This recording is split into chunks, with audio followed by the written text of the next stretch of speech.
मेरे जिगरी दोस्तों, नमस्कार। फ्रेंड्स, सबसे व्यवहार के बारे में थोड़ी सी बात और की जानी चाहिए। और इनफैक्ट सच पूछे तो है तो ये हमारी जिंदगी से सीधे सीधे जुड़ा हुआ। और दूसरी बात कि हर क्षण हम कुछ न कुछ व्यवहार तो कर ही रहे होते हैं, भले अपने साथ ही क्यों न कर रहे हो। याद रखिए कि हमारा जो व्यवहार होता है वो केवल दूसरों के साथ ही नहीं होता, अपने साथ भी होता है। क्या ऐसा नहीं होता?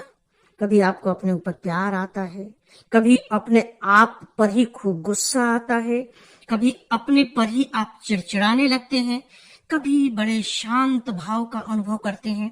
तो अपने साथ ही कर रहे हैं ना। फिर जब हम दूसरों के साथ करते हैं, उन सबको तो बहुत अच्छे तरीके से जानते ही हैं। तो मुझे लगता है फ्रेंड्स की व्यवहार के बारे में हमें थोड़ी सी गंभीरता के साथ बात करनी ही चाहिए, इस पर विचार करना चाहिए और जरूरत पड़े तो दुरुस्त करने की भी हर संभव कोशिश करनी चाहिए। देखिए, व्यवहार के साथ एक जो मुझे सबसे खतरनाक बात लगती है, जो मैंने महसूस किया है, वो ये है कि शुरू में जब हम किसी से भी कोई व्यवहार कर रहे होते हैं प्रैक्टिकली, तो बहुत सोच समझ कर नहीं कर रहे होते हैं। दो चीजें उसमें होती हैं। नंबर वन, कि जो हमें अच्छा लगता है, जिस तरीके से भी हमें अच्छा लगता है, हम उस तरह का व्यवहार करना शुरू कर देते हैं। मान लीजिए कि मुझे आप अच्छे लग रहे हैं, तो आपके साथ मैं बहुत अच्छे से व्यवहार करूंगा, बड़े प्रेम से बोलूंगा। अगर आप मुझसे बड़े हैं तो बहुत सम्मान के साथ मैं बात करूंगा। लेकिन यदि आप मुझे अच्छे नहीं लग रहे हैं, तो पता लगा कि मैं या तो आपसे बात ही नहीं कर रहा हूँ, आपकी उपेक्षा कर रहा हूँ, या बदतमीजी कर रहा हूँ, या बहुत ही सामान्य तरीके से बात कर रहा हूँ, जिसमें आपको ये एहसास नहीं होगा कि ये जो सामने वाला व्यक्ति है, ये मुझसे अच्छे तरीके से बात कर रहा है। उखड़ा उखड़ा सा मैं आपके साथ रहूंगा। यानी कि पूरी तरह से जो मेरा व्यवहार है, मेरी अपनी पसंदगी और नापसंदगी पर निर्भर करता है।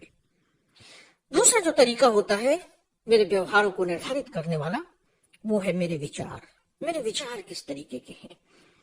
भारतीय दर्शन की शब्दावली में यदि आप कहना चाहें तो आप कह सकते हैं कि मेरे अपने संस्कार। जैसे मैंने अभी बड़े से बात करने की बात कही थी, मान लीजिए कि मेरे संस्कार ऐसे हैं जिसमें ये बात डाल दी गई है कि नहीं, हमें अपने बड़ों का सम्मान करना चाहिए, उनसे बहुत अच्छे तरीके से बात करनी चाहिए, तो डेफिनेटली फिर मैं वैसा करूंगा। लेकिन यदि ये संस्कार मेरे अंदर नहीं डाले गए हैं, तो फिर मैं जो अपनी पसंद आ रही है नहीं आ रही है उसके अनुसार चलूंगा। सीधी सी बात है। तो ये दो सबसे इंपॉर्टेंट पॉइंट होते हैं। मैं यहाँ जानबूझकर समाज को नहीं लेकर के चल रहा हूँ, क्योंकि हमारे व्यवहार को रेगुलेट करने का जो काम करता है वो समाज करता है। क्या ऐसा नहीं है? आपको जब लगेगा कि नहीं, मैं ऐसा बोलूंगा तो समाज के लोग उखड़ जाएंगे, वे मेरी आलोचना करेंगे, इस तरह का व्यवहार मुझे नहीं करना चाहिए, तो देखिए आप वहां रुक जाएंगे। तो कहीं ना कहीं रेगुलेट कर रहा है उसको, है ना, नियमित कर रहा है। लेकिन यहाँ मैं समाज की बात जानबूझकर नहीं कर रहा हूँ, क्योंकि उस पर हमारा बहुत ज्यादा नियंत्रण नहीं होता। और सच पूछे तो मुझे तो कभी कभी यह भी लगता है कि यदि समाज को मेरे व्यवहार को नियंत्रित करना पड़े, नियमित करना पड़े, रेगुलेट करना पड़े, तो फिर मैं कहाँ हूँ? समाज तो सबके व्यवहार को नियंत्रित करने की कोशिश करता है और लोग इससे नियंत्रित होते भी हैं। लेकिन मेरी भी तो अपनी कोई औकात होनी चाहिए ना।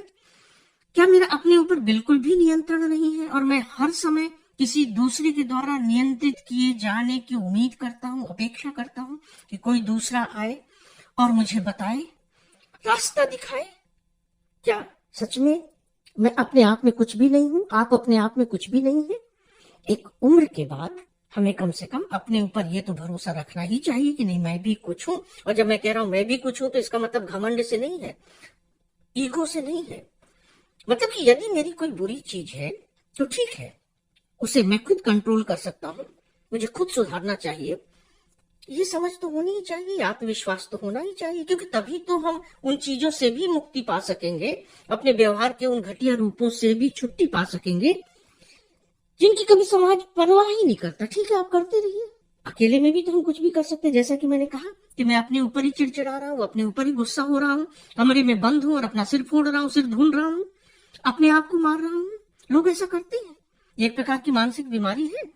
तो उसके लिए तो समाज आकर के मेरा हाथ नहीं पकड़ेगा, मुझे समझाएगा भी नहीं। तो क्या मैं सच में अपने आप को इतना निरीह घोषित कर दूं? पहली बात। अब जो दूसरी बात है दोस्तों, वो बहुत महत्वपूर्ण है। होता यह है कि पहले तो हम अपनी पसंद नापसंदगी के आधार पर, अपने विचारों के आधार पर अपने व्यवहार विकसित कर लेते हैं, उन्हें बार बार करने लगते हैं, बार बार करने लगते हैं, बार बार करने लगते हैं।